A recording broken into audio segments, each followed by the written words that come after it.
2, and I call it division law or subtraction law.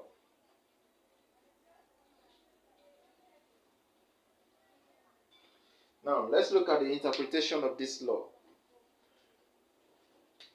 If we have b raised to the power of n divided by b raised to the power of n, what this means is that we have b, which is a common base to both of them, and then we subtract second from the first one. Please don't interchange the position of these later numbers irrespective of their values. Even if this one is smaller than this, first power must be the first one and the second power must be the second one. So don't interchange their position, please. So now let's look at a practical example here. Evaluate the following. A, we have, let's take it out. So let's take it out. A, so we have x raised to the power of 4 divided by x raised to the power of 3. By this implication, it means we have x, the first power here is 4, minus the second power, which is what? 3. And that gives us x raised to the power of 1. And that is x. So let's go to the second example here. We have 5 raised to the power of 3 divided by 5 raised to the power of, okay, let's say power of 5, and then raised to the power of 2. So this will give us, we have common base, which is 5. First power here is 5, minus the second power here is what? 2. And that gives us 5 raised to the power of 3.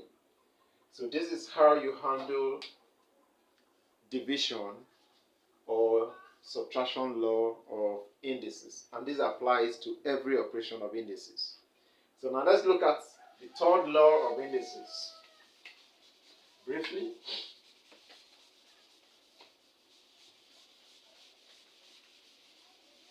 So we are going into the third law of indices. So let's look at it briefly. We call it zero law. So let's say the law K.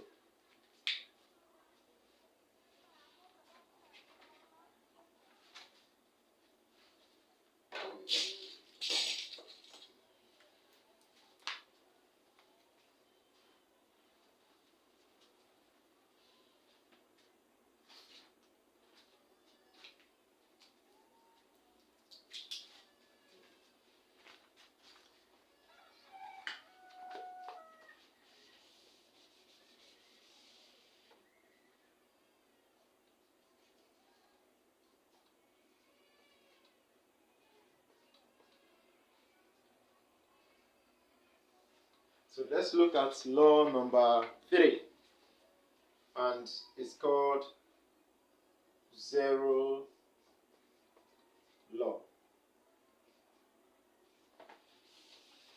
So let's look at law number 3. So let us look at law number 3.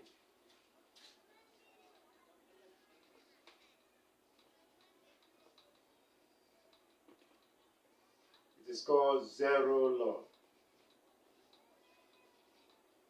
Now, this law says that any letter or number that is raised to the power of 0 is always 1. So if, for example, the interpretation, if I have b raised to the power of 0 is equal to 1. If I have x raised to the power of 0 is equal to 1. And if I have 2 raised to the power of 0 is equals to 1. That is what the law is all about. So whatever that is raised to the power of 0 is equal to 1. So let's look at an example here.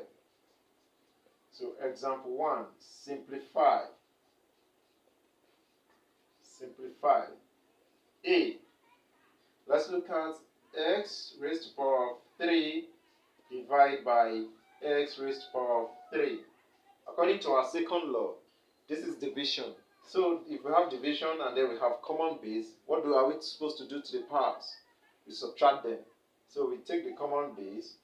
First power is 3 minus the second power is what? 3. And that gives us what? X raised to the power of 0, and which is equals to 1. So anything that is raised to the power of 0 is 1.